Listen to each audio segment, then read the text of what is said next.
Pois bem, ontem a Amanda lançou uma frente parlamentar mista, né, que ela inclui, todas as câmaras de vereadores, inclui Senado, inclui Câmara dos Deputados, Assembleias Legislativas. O Moro mandou vídeo e tal, teve a presença de muitas autoridades, vereadores de vários lugares do Brasil inteiro. Sim, cara, às vezes a gente fala, pô, estamos crescendo, não estamos? Sim, estamos crescendo, tá? Fico muito orgulhoso, assim, de saber que a gente tem um timaço desses. A Amanda apresentou uma série de projetos. Gostei muito do bate-bola entre o prefeito de São Paulo, Ricardo Nunes, e o Kim Kataguiri, porque eles estão falando muito da parte de tecnologia e inteligência, o uso de inteligência para ficar fazendo o enfrentamento ao crime. Eles citaram o Smart Sampa, e eu achei que foi importante, que depois eu até discursei, eu falei disso. Falei, olha, né, tem gente que vem falar de inteligência, né? Ah, vamos usar a inteligência para combater o crime. Pois bem, então com o Smart Sampa, que é uma iniciativa super legal de usar câmeras para ficar pegando banho. Então, assim, você faz um reconhecimento facial de uma pessoa, se aquele reconhecimento facial, aquela pessoa cometeu um crime e tá perseguida pela polícia, ela é localizada, a GCM é enviada e o cara sai detido, né? E eles estão pegando muita gente por conta do Smart Sampa. Isso é o uso da inteligência. E adivinha, movimentos de esquerda, você pode pegar, o Riso deve ter matéria no Google, que estão falando que o Smart Sampa e o sistema de reconhecimento facial é racista. Quê? Como é que é? Racista? Sim. Então, assim, as mesmas pessoas que falam que precisa de inteligência pra combater o crime, quando vem uma iniciativa que usa a inteligência pra combater o crime, eles são contra a iniciativa. Aí você, entendi, eu já entendi onde vocês querem chegar. Vocês não querem inteligência. Na verdade, vocês não querem combater o crime, né? Então, vamos mudar as coisas aqui. Vocês não querem combater crime nenhum. Vocês só querem bandido solto. E ontem, o que acontece? A gente fez um evento muito legal e tá todo mundo pedindo pra eu falar disso. O discurso. Gente, vocês que acompanham a live, o discurso apenas é uma extensão do que eu falo aqui e lá, né? Eu não mudei uma vírgula do que eu dito aqui lá. Aí, talvez a novidade tenha sido essa. Eu fui muito cuidadoso pra não falar palavrões, mas eu basicamente falei o que eu acho para pessoas, autoridades, para forças policiais, e o que aconteceu é que todo mundo concordou. A real é, todo mundo concordou, e a imprensa ali presente reportou. Eu ia pedir pra vocês não xingarem a Folha de São Paulo, real, tá? O tempo já passou, aquela época, a Folha nos ataca. Gente, a função do jornalismo, em grande medida, é atacar. E a gente vai ficando velho. Quando você vai ficando velho, você vai relaxando o espírito. Não, desculpa, não relaxando o espírito. Você vai descobrir que você não precisa tensionar tanto. A função do jornalismo é bater na gente, e às vezes é ser injusto, sim. E a gente já entendeu isso, então meio que o jogo segue. Querendo ou não, a cobertura da Folha, hoje eu não boto ela no mesmo nível de qualidade da cobertura do Estadão, tá? A cobertura do Estadão é superior hoje da Folha. A cobertura política do Estadão é a melhor cobertura política do Brasil. Dito isso, a Folha fez uma matéria, e o importante é o seguinte: as pessoas estão falando sobre prendeu, matou. Se o juízo de valor deles, que é dentro das premissas antigas de um certo liberalismo pós-ditadura militar, em que você fala o tempo todo de direitos humanos e tal, isso tá na cabeça dos jornalistas, a nossa função é mostrar pra eles que esses paradigmas, eles estão mortos, tá? A gente fala tanto de direitos humanos e impedir que o Estado faça uso da força de maneira desproporcional, que a gente descobriu que a gente tá recebendo a força dos bandidos de maneira desproporcional, e a gente quer se defender só. O que eu tô propondo é uma coisa muito simples. Eu tô propondo uma declaração de guerra, é uma coisa simples, singela. Olha, eu quero declarar guerra ao crime organizado, quero uma declaração oficial de guerra. Como é que funciona? Chama e tragam os juristas aí. Eu quero declarar guerra ao crime. Como é que funciona isso? Eu acho que o crime é uma força política invasora no território nacional, e quero fazer uso das forças armadas, todas as possíveis, para que a gente invada as áreas ocupadas por eles e a gente prenda e mata, ou prenda ou mata, depende do caso, né? Prenda e mata significa que teria que ter pena de morte, né? Julgamento marcial, até porque é um cenário de guerra. E prenda ou mata, né? No sentido que o cara pode ser só preso, tudo bem, só preso. Outros vão ser mortos em combate. E o que eu tô falando é de uma naturalidade muito grande, porque é isso que se faz quando você tá enfrentando um inimigo que ocupa o seu território, né? E eu tô começando a ver pela primeira vez, e a gente já viu até o Xandão falar isso, ocupação territorial. A gente tá vendo o termo ocupação territorial surgir no debate sobre isso. E isso não era natural. Antigamente, quando falava-se em criminalidade, falava-se já em facção nos anos 90, né? Porque o Comando Vermelho já era muito famoso já nos anos 90. Mas falavam dessas coisas dentro de determinadas premissas ali, né? Que eram as premissas pós-Constituição de 88, pós-ditadura militar. Você tinha assim, a polícia teve o famoso esquadrão de morte nos anos 80, nos anos 70, que matava gente, matava isso, matava aquilo, sabe? Beleza, então violações de direitos humanos, os porões da ditadura, o DOPS. Então isso ficou marcando muito a cabeça da galera. Só que São Paulo, especialmente São Paulo, passou por uma onda de criminalidade bizarra nos anos 90. E essa onda de criminalidade teve depois um momento que pode parecer estranho, que foi um momento central, que foi não a criminalidade nas ruas, mas a criminalidade na cadeia, que foi a chacina lá no Carandiru. Matou um monte de vagabundo no Carandiru. Vieram filme, e aí como resposta aos maus tratos aos presos no Carandiru, surge o primeiro comando da capital, o PCC, que aí cria uma força política dentro das cadeias, tá? E ali você teve a polícia aumentando a atuação, os governos do PSDB tentando aumentar a atuação da polícia no estado de São Paulo, o PSC criando o monopólio do crime em São Paulo, né? E aí você teve, na verdade, o PCC usando o monopólio monopólio deles em São Paulo para ter lucro fora do normal e aí fazer a invasão dos outros estados no Brasil. E aí o PCC levou disputas territoriais contra territórios do PCC no Rio de Janeiro, do Comando Vermelho no Rio de Janeiro. E em outros territórios, o Comando Vermelho também fez expansão territorial ao longo do Brasil e o governo brasileiro não se preparou para enfrentar. E o que nós tivemos nos anos 90 foi como resposta a isso a ideia de campanhas por paz, né? Vamos pedir paz, paz nas ruas, nós só quero viver em paz, que eu citei ali, que é a campanha do Sou da Paz. Conheço o cara que fundou o Sou da Paz, estudou, não comigo, né? Estudou antes que mim, é meu veterano, Denis Misny, foi presidente do Sou da Paz, depois foi trabalhar na Fundação Lehman, é um desses caras famosos que ficam trabalhando nessas fundações com dinheiro gringo pra gente sabe o que, né? O Sou da Paz recebeu dinheiro, se eu não me engano, da Fundação Ford, que financia a guerra cultural e guerra racial em outros países, e, enfim, na prática, a agenda deles era isso, vamos paz. E aí a agenda de paz terminou com um referendo em 2005, que era o referendo das armas, né, do direito de posse e tal, das armas. A população queria as armas, aí não, mas vamos desarmar, não sei o que, ficou aquela conversa meio mole, o Lula meteu ali um decreto ali, e o assunto não foi mais mencionado por muito tempo. Então, o tema ele foi mudando, né, a forma como ele foi sendo abordado ao longo dos anos. Aí veio esse discurso, que é um discurso que a esquerda queria e parte do movimento liberal/libertário começou a trazer, que é o vamos legalizar, porque a única forma de você parar com a guerra às drogas é legalizando as drogas, que é um argumento, né, que parte de uma premissa errada, que é a premissa de que o negócio das facções é apenas as drogas. Não, as drogas são o meio pelo qual esses grupos políticos geraram monopólios, né, e tiveram lucros fora do normal, e aí eles fizeram as ocupações territoriais e eles se tornaram donos de territórios. E a gente explica que o negócio, o grande lance é ser dono do território, quando surge uma resposta política a eles que são as milícias, e essa resposta política começa a fazer ocupação territorial sem precisar de traficar droga. Hoje tem milícia que trafica droga no Rio, pra ser claro, mas eles não precisavam anteriormente. Ou seja, vale muito a pena fazer ocupação territorial, mesmo sem ter o tráfico de drogas como, vamos dizer, uma atividade. Então, a atividade do tráfico de drogas, na verdade, é uma atividade meio. E a atividade fim deles é a ocupação territorial e criação de complexos políticos em setores das periferias do Brasil. E esses grupos, então, eles passam a ocupar, eu cito a ocupação horizontal, a ocupação vertical. Eles ocupam horizontalmente o território e verticalmente as instituições. Então, né, imagina que as instituições, imagina que assim, sei lá, o governo federal tá no topo, aí você vai descendo, né, toda a hierarquia do judiciário, executivo e legislativo, até chegar nas esferas municipais, né, passando por autarquias, empresas e tudo, né. Essa hierarquia que você vai seguindo até o topo, na base até o topo, é o que eu chamo de invasão vertical. Então eles vão invadindo verticalmente e subindo no topo. Por exemplo, a ONG da Dama do Tráfico rodando em Brasília. E horizontalmente, ocupação territorial. O Comando Vermelho, por exemplo, faz muito mais ocupação horizontal e o PCC faz muito mais invasão vertical. Só que nessas duas coisas você tem um processo de tomada do Estado brasileiro. Logo, pra mim, a única coisa que tem que fazer é matar eles.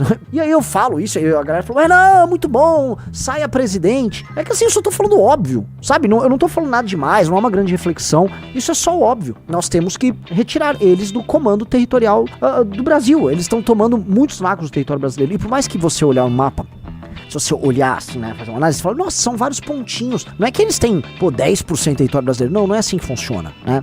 Os pontinhos que eles dominam têm uma alta densidade populacional. Eles ocupam regiões, na prática, vamos dizer, muito habitadas. Então você vai pegar a periferia de São Paulo, que o PCC tem comando de várias regiões periféricas de São Paulo. Ora, boa parte da população de São Paulo vive nessas periferias. Boa parte do Rio de Janeiro vive nas favelas e na Baixada. Então se você vai olhar em termos de população, dado que eles ocupam, por exemplo, a região metropolitana de Belo Horizonte, Fortaleza, Salvador, tudo. Você tá falando assim, dezenas de milhões de pessoas, tá, vivem sob o jugo do crime organizado. São dezenas de milhões de pessoas. Então você fala, opa, pera um pouquinho. Não sabia que a brincadeira era tão... a brincadeira é bem grande. Brincadeira é bem grande. E se eu for... E eu tô falando diretamente. Se eu falar indiretamente, aí o número estoura, né? Porque todo mundo que vive em alguma região metropolitana no Brasil tem que lidar com as consequências do crime organizado na vida delas, certo? Então, gente, isso está afetando os negócios, isso afeta o PIB do Brasil, isso afeta tudo, né? O Orlando Lima, eu acho que ele tá escrevendo sobre isso, não sei se ele já chegou a soltar um relatório, alguém podia falar com o Orlando, que tem estudos que falam sobre o impacto do crime na economia. O impacto do crime na economia é uma coisa colossal. E o Brasil, que é um lugar que o crime é muito forte, o impacto dele é gigantesco. Uma das coisas que impedem o Brasil de ser um país grande, sério, é o crime. Então, gente, é função do Poder Executivo, né, maiormente do Presidente da República, declarar guerra ao crime e, já que é o comandante em chefe das Forças Armadas, pegar e tomar o território que é brasileiro de direito. Ora, aquelas pessoas que vivem na Baixada Baixada Fluminense, que estão vivendo em regiões tomadas pelo crime, aquelas pessoas são brasileiras, certo? Então a função do chefe de Estado brasileiro é resgatar elas, certo? É resgatar, é um resgate. Então ele tem que declarar guerra e resgatar. Você tá entendendo que o que eu tô propondo, que eu tô falando repetidamente, é uma ruptura com várias visões sobre crime que estavam, vamos dizer, se amontoando no Brasil? A visão do sou da paz, vamos pacificar, a visão dos direitos humanos, a visão do vamos colocar na cadeia pra recuperar, não adianta punir, tem que recuperar, a visão do não, legaliza as drogas. Isso tudo são visões fictícias, porque o que interessa aqui é nós temos que destituir o comando que essas facções têm sobre regiões do Brasil e eliminar eles verticalmente, ou seja, horizontalmente, você tomar os territórios, e verticalmente, tirar todo mundo que tá infiltrado deles dentro do Estado brasileiro. Vocês vão descobrir promotor, vocês vão descobrir juiz, vocês vão descobrir delegado de polícia. Gente do céu, pô, eu preciso falar uma parada pra vocês, né? Eu já contei essa história aqui. Eu já fui achacado por policial civil, tá? Da Narcóticos de Jundiaí. Cito o nome, tá? Cito o nome porque eles achacaram, botaram droga na empresa do meu pai, prenderam meu pai e me achacaram. Eu prendi eles. Antes de fundar o MBL, eu prendi esses filhos da puta. Ricardo, um dos policiais, tá? Prendi, cito o nome, quero que vão tomar no cu deles. Prendi. Eles trabalhavam com os traficantes. Então, cara, policiais civis trabalhavam com traficantes, sim. Isso acontece, galera. Então, você tem que pegar esses caras que estão infiltrados, você vai pegar eles verticalmente, e você tem que pegar horizontalmente também, que é a ocupação territorial. Isto eliminou isso. Penas. Aí depois, assim, você declara guerra, aí depois você vai ter penas duríssimas. Duríssimas. Você tem que ter um estado meio que quase de terror pós-guerra, em que tem uma regra nova aqui. Acabou a putaria. Roubou um carro, mano, prisão, 40 anos na cadeia, 50 anos na cadeia. O cara tem que, assim, não, meu Deus, melhor eu trabalhar, tal. Aí beleza. Aí você começa a inserção daquelas regiões, igual o que fizeram, sabe, assim, se a gente muda a mentalidade, a gente entende assim, a Alemanha Oriental ficou sob comando comunista por muito tempo. Caiu o Muro de Berlim. O que a Alemanha Ocidental fez? Recuperação econômica da Alemanha Oriental e integração da Alemanha Oriental ao território da Alemanha Ocidental. Uma ocidentalização da Alemanha Oriental. É o que a gente vai precisar fazer. A gente tá eu recuperei a Baixada Fluminense inteira. Tá, como é que eu coloco essas pessoas inseridas dentro do Estado brasileiro de verdade e eu permita que elas se insiram economicamente e passam a viver e a gente jogue essas pessoas pro mundo real e elas sejam tratadas como gente e não como reféns? Puta, isso é um trabalho civilizacional. Vamos urbanizar essas favelas todas? Vamos urbanizar, vamos botar um sistema educacional com muita autoridade, tá? Eu acredito em escolas com presença de polícia e das Forças Armadas, sim. Eu acredito numa ruptura com o modelo educacional também. Vamos fazer isso? Vamos recuperar essa molecada? Vamos. Pô, legal, vamos fazer. E quanto isso, esse presidente tem que também derrubar todos os privilégios da elite do funcionalismo, resolver o orçamento brasileiro para dar um choque de produtividade, para que aumente os investimentos, por exemplo, em infraestrutura, estradas, energia e tal, e aí o Brasil começa a crescer economicamente. Eu acho que se você mexe esses pauzinhos específicos, tá? Esses pauzinhos, o Brasil que tá numa rota de ser um país bosta, um país, tipo um país merda da América Central, ou um país merda da África, o Brasil entra numa rota de ser um dos grandes países do século XXI. Ele entra na rota.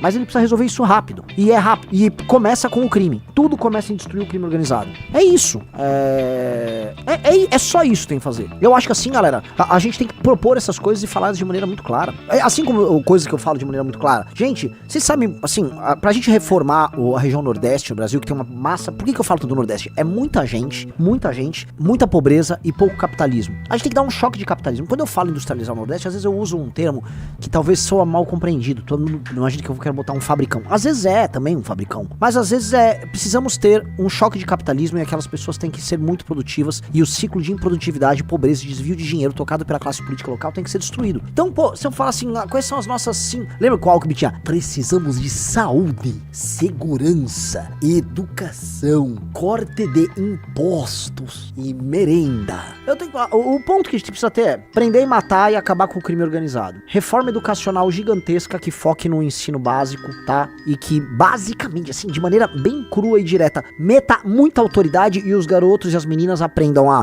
falar português corretamente, escrever textos corretamente, inglês corretamente, tenham prontos para prestar um vestibular, se for o caso, ou de arrumar um emprego e fazer um bom curso técnico para arrumar um emprego decente, tá? É isso. 3. Resolver a questão da libertação econômica do Nordeste. O Nordeste precisa gerar complexidade econômica para aquelas pessoas entrarem em classe média e o centrão ser detonado. 4. Acabar com a elite elite do funcionalismo parasitária que fica roubando a gente resolver o orçamento nacional, tá? Ó só, aí 5, vamos pegar uma quinta aí. Quinta coisa, falei prender, matou, tal.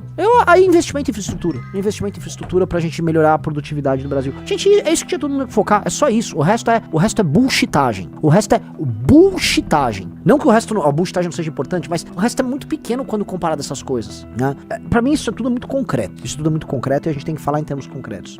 E o resto é meio, gente, o resto é meio nada. E tudo começa com uma declaração de guerra. Eu acho que o Brasil precisa simbolicamente, inclusive, dessa guerra. Porque o Brasil, o tempo todo, ele fica sendo cindido entre dois Brasil. Você sabe, é o Brasil classe média, que é um Brasil mais branco, com o Brasil pardo e pobre. Esse Brasil pardo e pobre tá hoje morando em lugares em que ele é refém do crime. Hoje o Brasil das pessoas mais pobres, ele é refém do crime, real. E aí a esquerda, mas todo mundo, né? Existe quase uma divisão entre esses dois Brasils. Sabe, o Brasil que ouve mais sertanejo e o Brasil que ouve mais funk e tal. A gente precisa corrigir.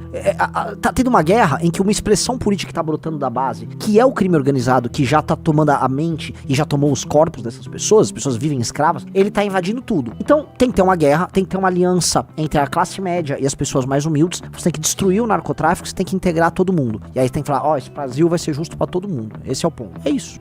E nós temos que ir pra cima. E é a única coisa que importa. Sem menor dó. E não ter vergonha de defender aquelas coisas que a gente tá falando aqui, de defender o que a gente defende. Ontem eu fiquei, será que eu vou parecer meio rude falando isso lá? E cara, foi tão natural, Riso. Então, né? Eu acho que a gente vai, acho que assim, nós somos os únicos que falamos o que interessa e nós somos os únicos que tem um espírito verdadeiro sobre isso. Quando eu vejo um bolsonarista falar, que me desculpe os bolsonaristas, eles falam de maneira fingida sobre esses assuntos. Na verdade, eles nem se interessam, porque o único assunto que interessa a um bolsonarista é o Bolsonaro. Então, quando eles falam em anistia, não é que eles estão preocupados com aquelas pessoas, estão preocupados com o efeito positivo que isso vai ter por Bolsonaro. Então, é tudo sobre Bolsonaro. E a gente não quer falar de Bolsonaro. Na verdade, eu já cansei de falar do Bolsonaro. Até falar mal do Bolsonaro eu já cansei. Eu vou falar que o Bolsonaro é burro, a gente já sabe que ele é burro, eu não quero falar dele, cara. Então, assim, o Bolsonaro precisa ser ultrapassado. Adeus, Bolsonaro, tchau. Vamos fazer as nossas coisas. Se o Bolsonaro tivesse tratado a segurança pública como ele está tratando hoje, a anistia, tava eleito. Também não, porque se você olhar direito, Riso, assim, se ele botasse energia, sim, mas é que assim, falta inteligência, né? Porque ele vai perdendo a anistia também, no sentido de ele recuperar os direitos políticos, que é o objetivo dele.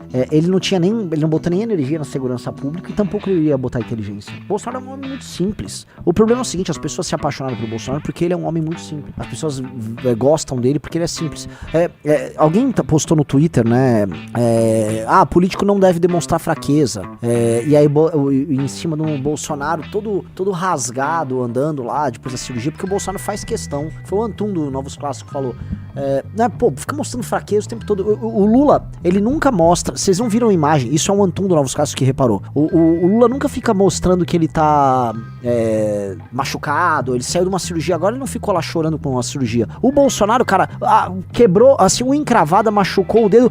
Meu Deus do céu, olha aqui, ó. Várias fotos e vídeos dele todo esfolado. Parece que ele gosta de mostrar pros outros que ele é frágil, ele gosta de fazer as pessoas sentirem dó dele. Eu acho que o Bolsonaro, ele varia, o Ricardo já falou muito sobre isso também, principalmente como o Bolsonaro varia em demonstrações de força e demonstrações de fraqueza o tempo todo. Já o Lula não, o Lula o tempo todo quer demonstrar força. O Lula não quis mostrar que ele tava com a cabeça aberta, que ele se ferrou, que ele tá meio gaga. O Bolsonaro faz questão, porque o Bolsonaro é fraco. E é isso, gente, o Bolsonaro é fraco. Se você tava assistindo, eu acho ele forte, então você tá errado. Eu não quero, a gente já passou muitos anos discutindo isso, já meio que já deu, né? Eu acho que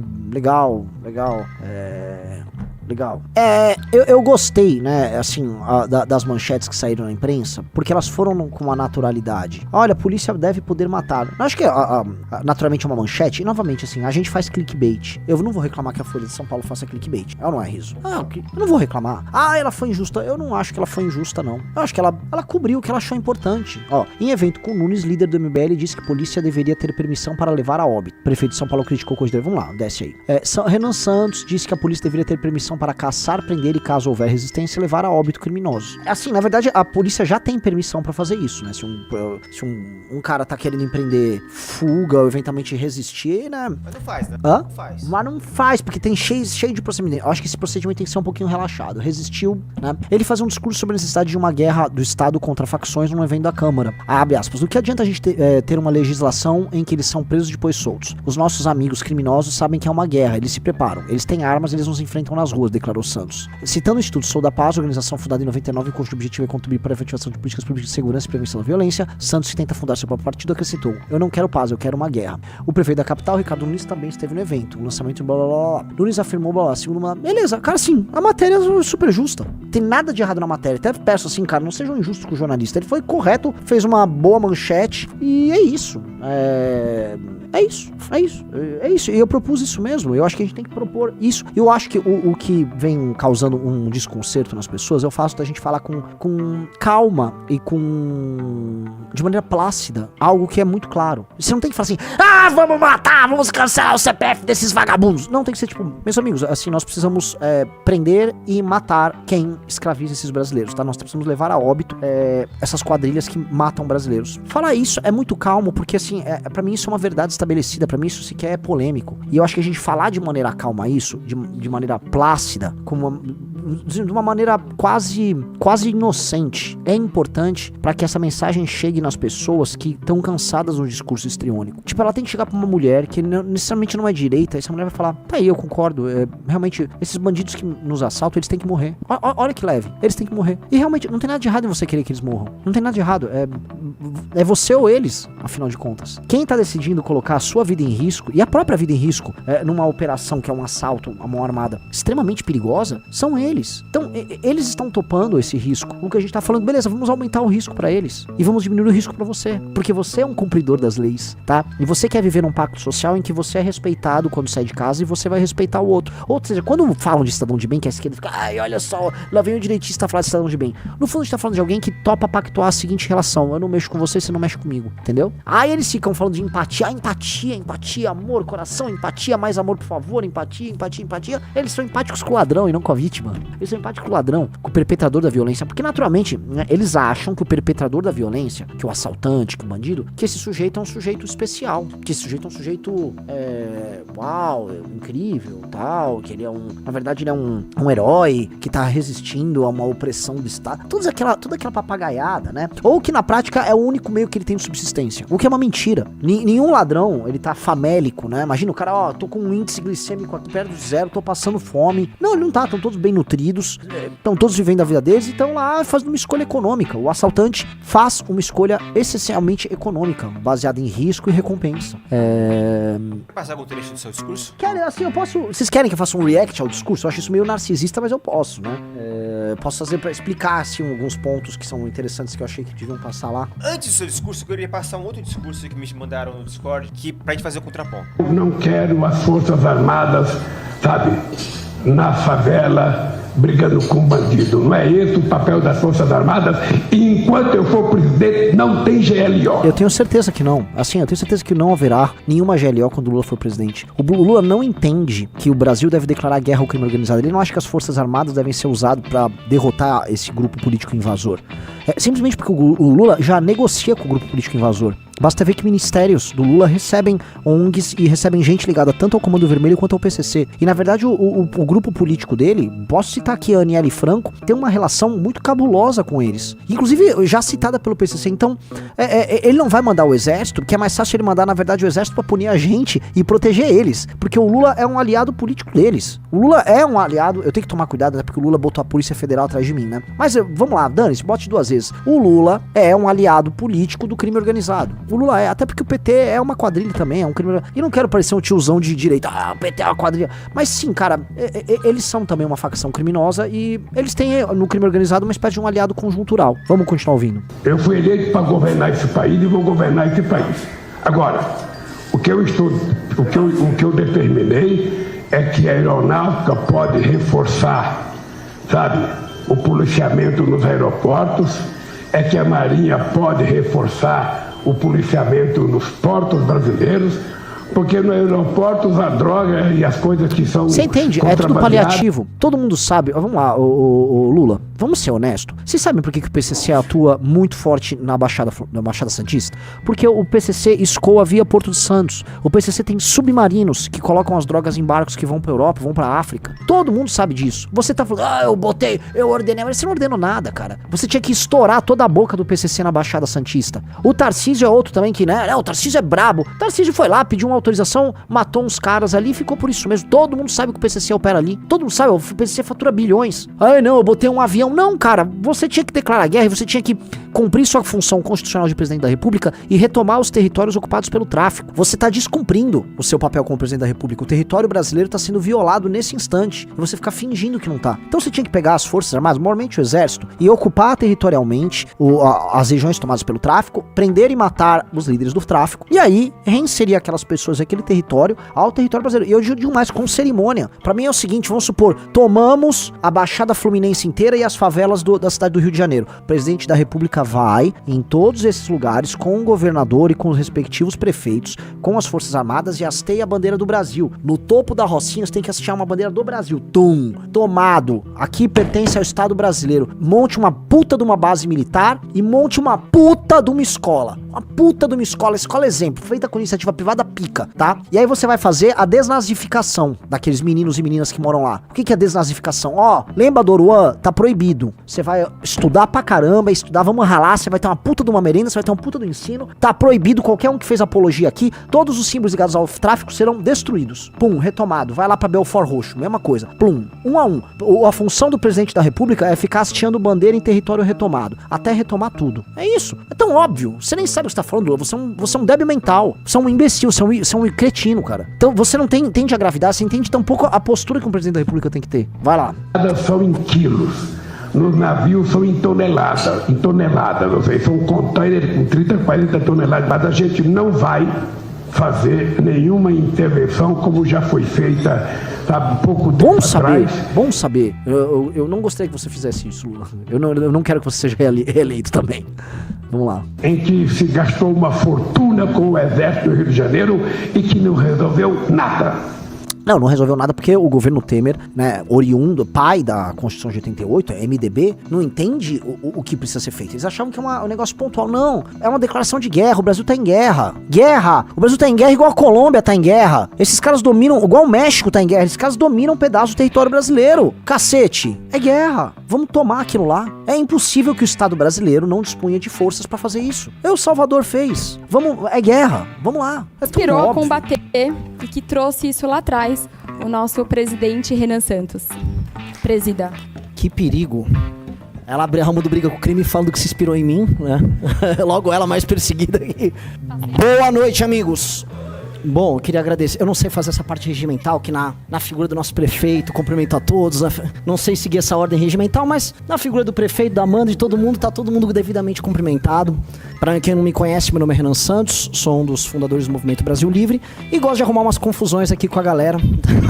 E, enfim, tenho que manter certo formalismo aqui na forma de me colocar, mas, enfim, acho que vou trazer aqui uma mensagem muito sobre o que nós devemos fazer, sabe?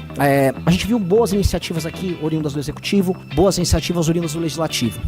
E tudo isso, ou quase tudo, em termos de boas iniciativas no combate ao crime, param e sempre param numa legislação, parte dela plasmada na nossa Constituição, que facilita a vida do crime. Temos aqui muitos agentes de segurança aqui, policiais municipais. E quantas vezes eles não saíram às ruas, se colocaram numa posição de risco para a própria vida enfrentando o crime, e ao deter um vagabundo, um criminoso, descobrem que ele sai da delegacia horas depois ou dias depois. Sendo que muitos deles contam com assessoria jurídica do primeiro comando da capital, sim, em São Paulo, no Rio de Janeiro do Comando Vermelho, contam com ONGs e até setores da própria imprensa que apoiam, estão de olho para ver se houve algum tipo de violação. E eu não tô aqui com um discurso estilo, só vamos matar esses vagabundos. Não, a gente vive num Estado democrático de direito. Mas o nosso Estado democrático é de direito ou ele é parcialmente de direito, fazendo com que a sua vida, ou a vida de todos nós, seja impedida de ser executada na sua plenitude, porque nós somos, na prática, os presos nessa situação. Os nossos agentes de segurança prendem os bandidos são soltos e o cidadão fica devidamente preso. E como preso? Se você for olhar, se você mora numa casa, sua casa tem muro ou tem grade? Todos aqui. Se você mora num prédio, provavelmente tem um segurança, uma pessoa que vai brecar a entrada de pessoas, porque o seu prédio provavelmente também tem muro e também tem grade. A sua casa provavelmente vai ter, se você mora numa residência, grades nas janelas. E as portas têm que ser minimamente reforçadas. Se você sai de carro, seu carro vai ter um insufilme. Não blindado, porque não somos ricos aqui, mas, né? Você, no mínimo, quer que o bandido não veja a bolsa ou o celular. Se você anda com o celular na rua, você tem que esconder ele, porque ele pode ser roubado. Se você olhar e prestar atenção, boa parte do seu dia é determinado pela falta de segurança pública. Boa parte do dia a dia de qualquer pessoa absolutamente comum é determinado por isso. E a gente no Brasil, como a gente tem uma grande capacidade de adaptação, o brasileiro é muito adaptável, a gente se adapta e dá risada disso. Tem algumas pessoas que compram o famoso celular do bandido. Quem aqui não tem um? Guarda um celular velho, se vai ser assaltado, você dá o celular velho pro bandido. Isso se tornou recorrente e a gente naturaliza, porque na ânsia de tentar talvez viver uma vida normal, a gente cria simulações de mundo real e vai se adaptando. Ora, eu não quero me adaptar a isso. Quando alguma pessoa vai embora do Brasil, ou vai e visita um país de primeiro, ou visita um país de terceiro mundo como a Argentina, fica chocado, nossa, Buenos Aires a vida é normal. Sim, porque você é tratado como um animal aqui. Você é tratado como um animal acuado. E todas as vezes que a gente vê campanhas de enfrentamento ao crime na imprensa, a palavra que vem é paz. A palavra é sempre paz. Quem lembra da campanha Sou da Paz, 1997? Pombinha, Sou da Paz. Vamos desarmar a população. E eu não sou um dos que acha que armar a população vai resolver isso, tá? Não sou, ainda que eu seja favorável ao direito do porte e tal. O ponto é, nós tratamos a questão que é uma guerra sob o prisma de alguém que está buscando paz. E as pessoas que querem guerra conosco, as pessoas que fazem com que todos nós vivamos cercados por trás de grades, aceitamos uma situação de paz. Não, eu quero pacificação. Pois bem, eu acho que a chave dessa discussão de hoje é: cansamos de buscar a paz. É uma mentira que a gente está aqui para buscar a paz. Nós queremos a guerra.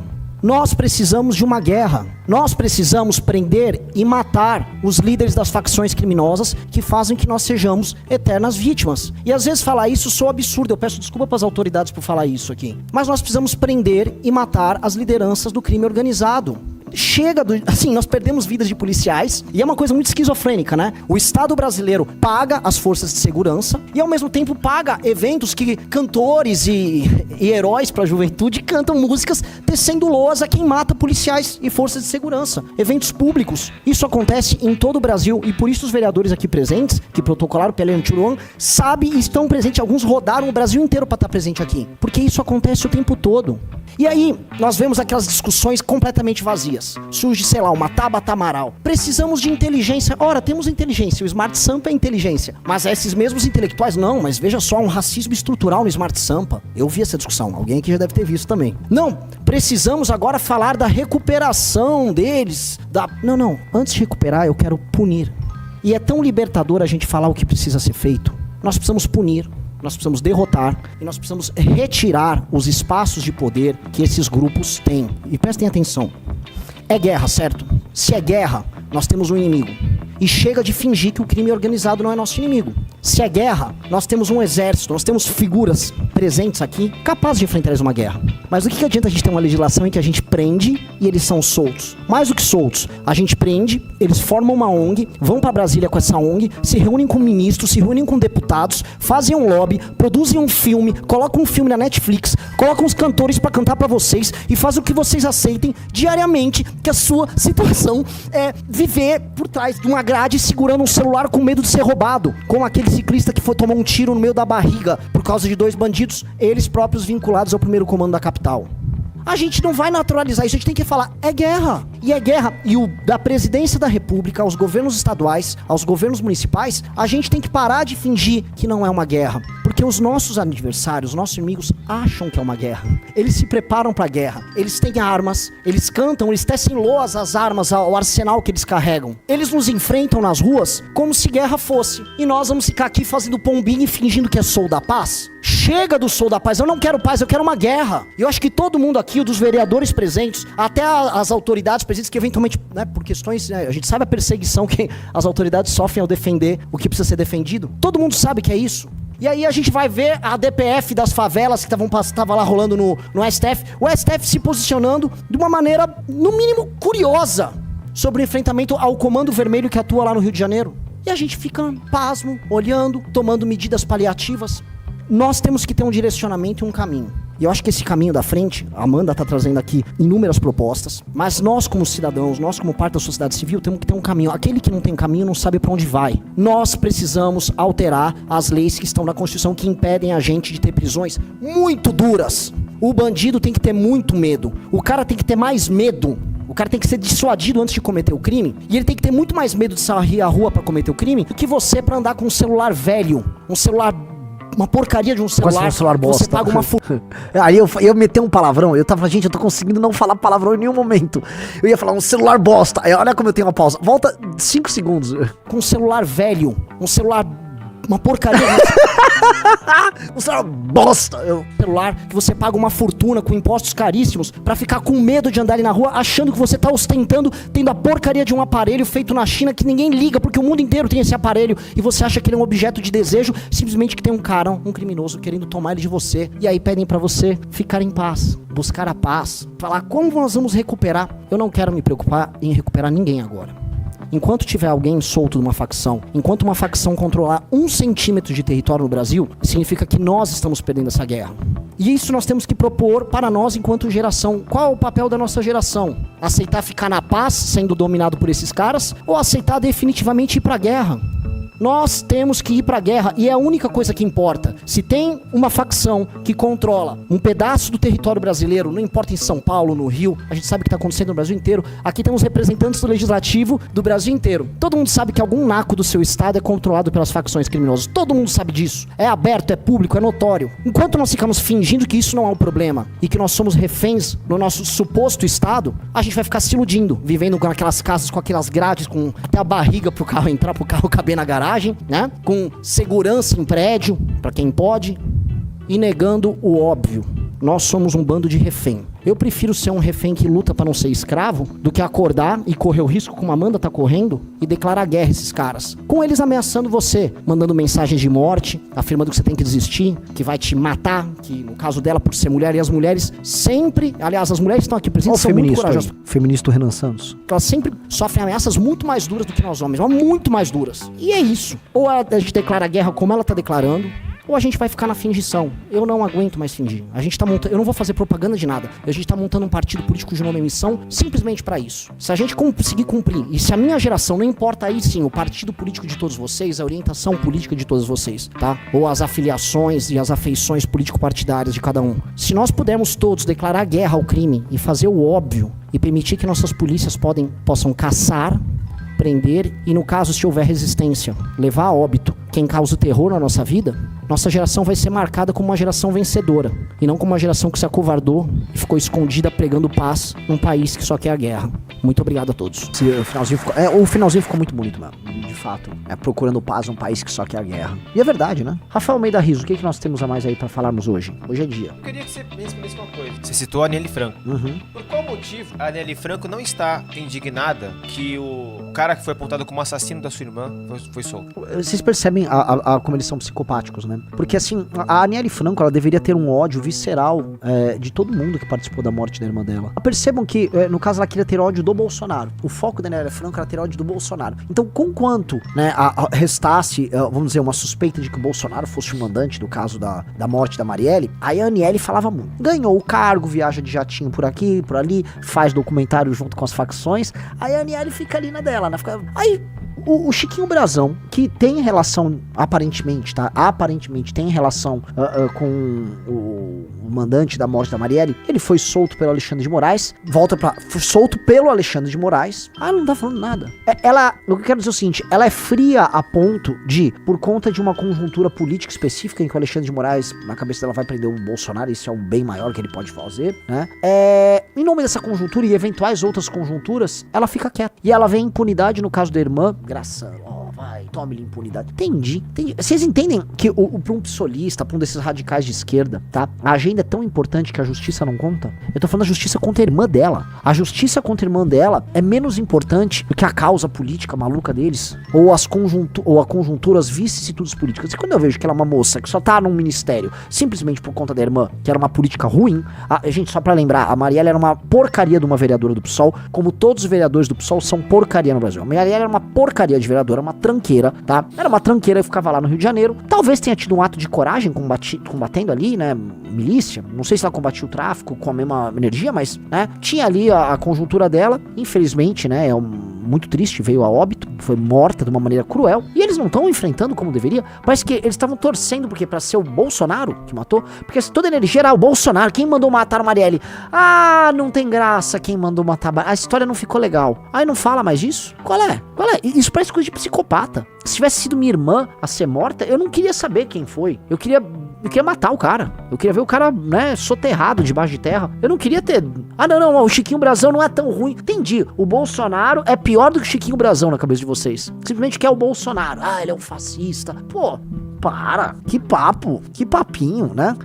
Esse silêncio, Riso, pra mim me preocupa, vamos dizer, de sobremaneira. Esse silêncio me soa um tipo de distanciamento emocional que apenas psicopatas ou figuras, nem digo messiânicas, figuras políticas muito frias têm, né? Ou seja, a irmã talvez sirva só como palanque, mas sentimento real e sentimento de justiça não tem. Que coisa horrorosa, cara. E eu realmente não tô vendo ninguém. Cadê a indignação? Na verdade, vamos falar real, o pessoal do PSOL tá muito mais engajado em tentar salvar o mandato do Glauber do que nesse caso do Brasão, que, né, é muito possivelmente o mandante do caso Marielle. Não sou estranho, Riso? Muito estranho. Eles estão mais focados em salvar o mandato de um sujeito que bateu num cidadão que nem foi lá atrás dele, tá? Que até poderia. Um deputado pode ser alvo de abordagens, né, quando dentro da lei, né?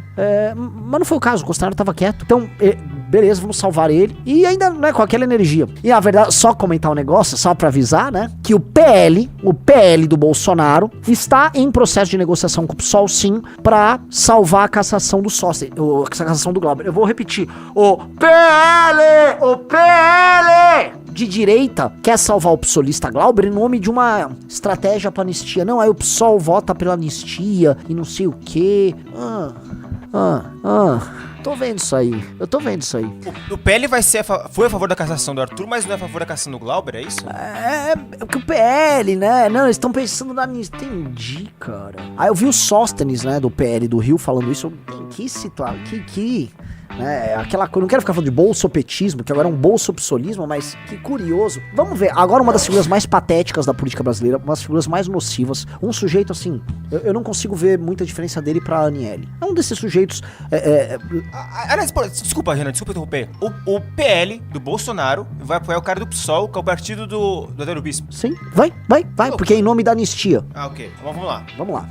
Por isso que eu aponto aqui, ó, esse dedo aqui na cara, ó, de político corrupto, vagabundo, que deveria estar na cadeia. Sabe, quem rouba dinheiro público deveria estar na cadeia. Prisão perpétua pra nunca mais sair. O Glauber não tem que ser caçado. Ele pode ser até punido.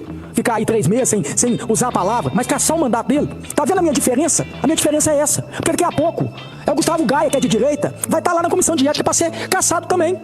E sabe o que é mais injusto ainda? Ver um relator que tá pedindo a cassação do Glauber pegar, há uns tempos atrás, e do Brasão, não votar pra caçar o Brasão, que foi um dos mandantes que mandou matar a Marielle. Eu gosto, assim, a dificuldade que o Cleitinho tem de ficar articulando a fala dele, né? Entendi, Cleitinho. Dois errados não fazem um certo, né, Cleitinho? A questão é o seguinte, você vai juntar muitos exemplos errados, a questão do Glauber tá certa. Você tá estipulando assim, não, pode ser uma medida disciplinar aqui, porque ele bateu num cidadão. Por quê? Porque o Cleitinho tá sendo convocado pra fazer um discurso que facilite... Tem duas coisas, provavelmente o Cleitinho deve ter percebido. Como tem uma campanha pró-Glauber na internet, ele viu os números lá da Sâmia, os likes, a Sâmia defendendo o Glauber, ele, ficou tudo assanhado, né? Porque esse cara, se vê um like, ele veste até uma saia e sai pelado na rua. Esse Cleitinho. Viu o like, ele faz o que for preciso. O segundo que tá tendo um combinado aí pra defender isso. Muito, muito interessante, né? Muito interessante. Vamos lá. De tudo ainda nesse país. Esses caras ainda igual o Brasão, continuam recebendo salário ainda. Eu fico chocado que você recebe salário, Cleitinho. Ninguém sabe pra que serve o senador Cleitinho. O senador Cleitinho é um cara que fica gerando likes. Pobre das Minas Gerais, que elegeram esse cara, já reelegem. Já, assim, o mineiro vai lá e elege o Cleitinho governador. É um sujeito cuja função na política é ficar reproduzindo o que tá rolando nas redes sociais. Ah, isso aqui dá audiência, quero. Não quero. Falei favor, falei contra. Fica atacando o privilégio enquanto é uma máquina. Ele é uma inutilidade, ele é um gasto de dinheiro público inútil, né? Complicado. Que é uma coisa que eu acho que é importante a gente falar. Vocês viram que caiu a casa daquele advogado do Marçal? O cara do tiro no coco, não sei o quê? Olha só, né? Vocês sabem, ontem eu comentei sobre avatares digitais e a indústria da picaretagem, né? Outro dia, graças a Deus, eu me lembro que eu falei, gente, eu não vou dar uma opinião sobre o manga. Espero que vocês tirem suas conclusões. Naturalmente. Eu não quero opinar sobre o manga. Que eu esperar, assim, igual aconteceu com Gabriel Monteiro, Delegado da Cunha, Pablo Marçal, todos esses caras, né? E acho que vocês foram tidas as conclusões, então tão logo veio a merda do Manga, e assim, vocês viram a reação dele, né? O Manga te convenceu sobre as acusações, ou sobre a investigação da PF? Sim ou não? Porque assim, pra mim ficou muito claro, né? Eu acho que qualquer um com um mínimo de cérebro dá pra entender ali que o Manga não respondeu nada, e pelo contrário, né? Pra mim ele se entregou mais do que tudo.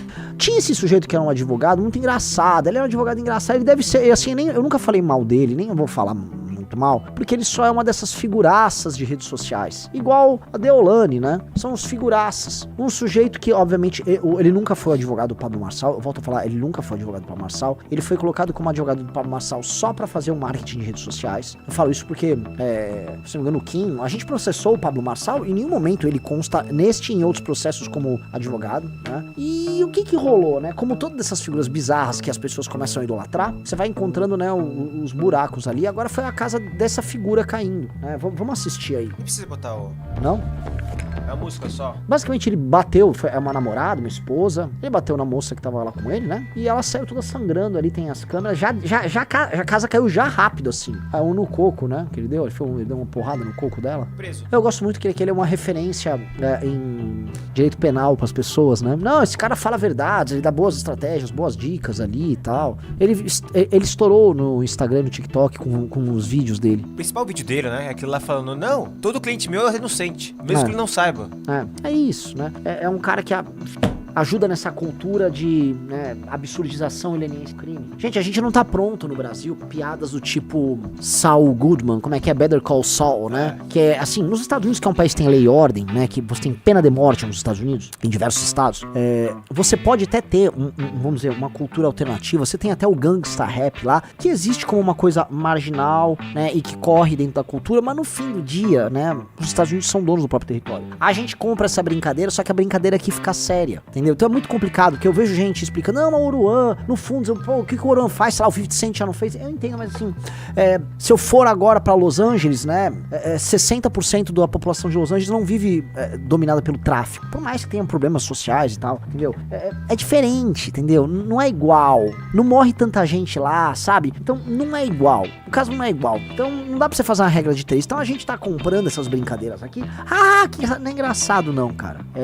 Então, o que eu falo pra vocês, galera, pintou um relativista, um novo malandro de redes sociais, ou alguém propondo algo muito fácil, com um discurso muito bonito. Olha, te propôs prosperidade, propôs facilidade, disse que vai te levar pro paraíso e tal. Cara, essa pessoa tá te roubando, vamos ser honestos. E tem um problema, tá, no Brasil. Olha só, o Brasil, a população, por diversos problemas, né, falta de saneamento, falta de educação, o brasileiro não é exatamente o povo que tá exercendo suas atividades cognitivas ali no máximo, né? E mais do que isso, o brasileiro tem um problema de conscienciosidade. Nós somos criados, e acho que esse problema é muito maior. As pessoas fazem muito piada sobre QI 83, mas esse problema é muito maior. Nós não somos criados dentro de uma cultura de autodisciplina, né? Eu falo de conscienciosidade que envolve várias coisas: autodisciplina, regularidade, planejamento, postergar a recompensa, resistir a tentações, todas essas coisas. E aí nossa cultura toda fala sobre fruição dos prazeres, né? Em viver a vida feliz, a vida como um eterno carnaval. Então a gente fica nisso. E então o que acontece? Quando você tem então uma cultura em que as pessoas são levadas por intuições erradas, são levadas pelos próprios instintos, não tem capacidade de planejamento, visão de longo prazo, autocontrole, você cria uma massa de dezenas, quiçá pelo menos uma centena de milhão de consumidores, né? Tô falando de pelo menos 100 milhões aí de pessoas aptas a serem enganadas. Então você tem uma demanda de pessoas a serem enganadas tão grande, que vai ter uma oferta de picareta. E essa oferta de picareta, assim, é gigantesca no Brasil. Então, do Pastor Mirim a todas essas novas ondas de picaretagem enganando evangélicos, coaches de toda sorte, influencers tipo Deolane ou esse cara aí, quem vai, tava falando agora, os mangas, todo tipo de político, toda sorte de vagabundo, tem, vamos dizer, uma vida muito fácil, enganando uma massa de pessoas que é culturalmente condicionada e estruturalmente condicionada a não ter capacidade de discernir o que é certo e errado, ficar procurando a recompensa mais fácil possível, mais rápida possível que ela possa obter. Ou seja, a pessoa também parte de, vamos dizer, instintos e, não digo nem que é uma premissa, mas instintos e raciocínios, intuições muito fubangas, assim, que levam elas, não, o Marçal tem um caminho, o Marçal é inteligente, inteligente. Eu vi outro dia uma discussão sobre o Marçal, que continua vendendo cursos pros outros, né? E um cara, eu vi um curso do Marçal e ele é muito inteligente, ele sabe... Pô, sabe, você vê uma pessoa defender o Marçal vendendo curso em rede social, a pessoa perdeu tudo, coitada. Essa pessoa vai ser muito enganada ao longo da vida dela. Essa pessoa... não tem muito o que colocar. E como, né, você vai proteger adultos das suas próprias decisões? Você já parou pra pensar como é complicado? Porque como realmente, sim, o Brasil virou um grande esquema de pirâmide, mas uma telex free gigante, você vai ficar o quê? Lutando pra proteger os brasileiros deles próprios, né? Um brasileiro tá sempre pronto pra ser otário, outro tá sempre pronto pra ser malandro. E aí você fica lidando com os dois, né? O malandro, né, desesperado pra levar vantagem sobre o otário e muito preocupado que alguém alerte, tipo a gente, né? O otário tá sendo otário. Mas na verdade o maior aliado do malandro é o otário. Porque o otário fica muito puto que você conte pra ele que ele é otário. Então você vira pro otário, otário, deixa eu te falar um negócio, tá? Meio que o Marçal é um vagabundo.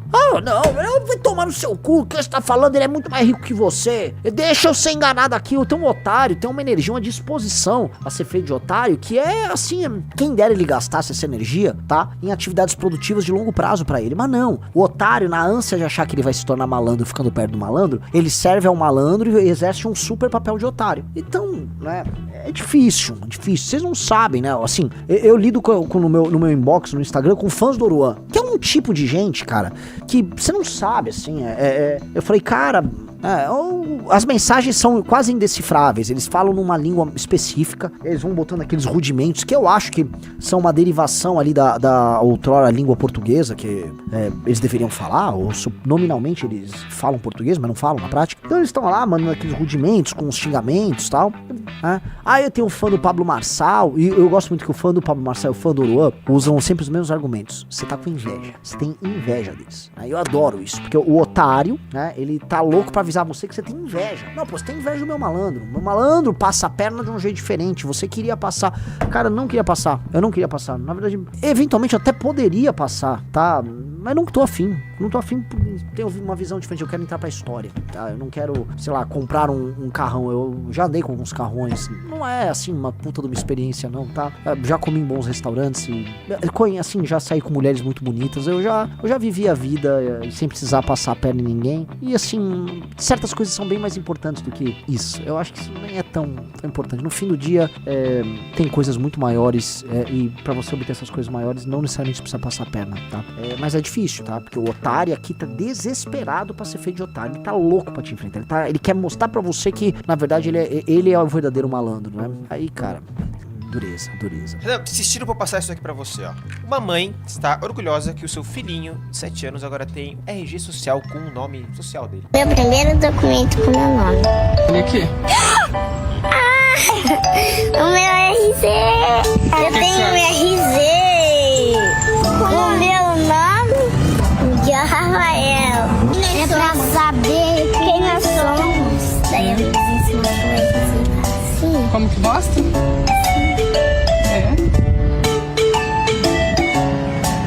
Que sorriso mais lindo, meu filho. Você ficou feliz, amor? Por que é importante ter um RG? Pra saber quem você é. E quem você é? Miguel. Eu não entendi, ele era uma menina? Isso. E eu nem falo muito dessas coisas mais, né, woke e tal, porque, né, essa casa caiu lá nos Estados Unidos, né, tá caindo em alta velocidade, meio que assim, cada vez mais é possível sentir que o Partido Democrata, que tal a gente parar um pouco com isso se a gente quiser recuperar o poder, né, mas, aqui ainda tem um rescaldo, né, eu acho sim que nós precisamos alterar nossa legislação de modo a prender pais que façam esse tipo de brincadeira com os filhos, tá, porque isso é uma brincadeira ideológica, perversa, tá, e é verdade, ele tem que perder a guarda da criança, um pai não pode brincar, olha só, galera, entendam uma coisa, quando a esquerda fala em norma, a gente tem que levar a sério. Então, vocês vivem numa sociedade heteronormativa. Sim, ela é heteronormativa. Existe uma norma, nós temos que respeitar a norma, tá? Agora, eu estou fora da norma. Tudo bem, vamos permitir que você viva na sua plenitude, tenha a sua individualidade respeitada fora de uma determinada norma. Vocês são cisnormativos? Sim, somos. Posto isso, se houver aqui pequeno percentual de pessoas que não são, né, que precisam exercer sua transexualidade, você terá seu direito, você será respeitado. Só que entendamos que nós temos uma norma. Essa sociedade tem uma norma. A nossa norma é cisgênero. Ponto. Olha que fácil. Não vamos fugir da discussão da esquerda. Não, eu tenho norma sim.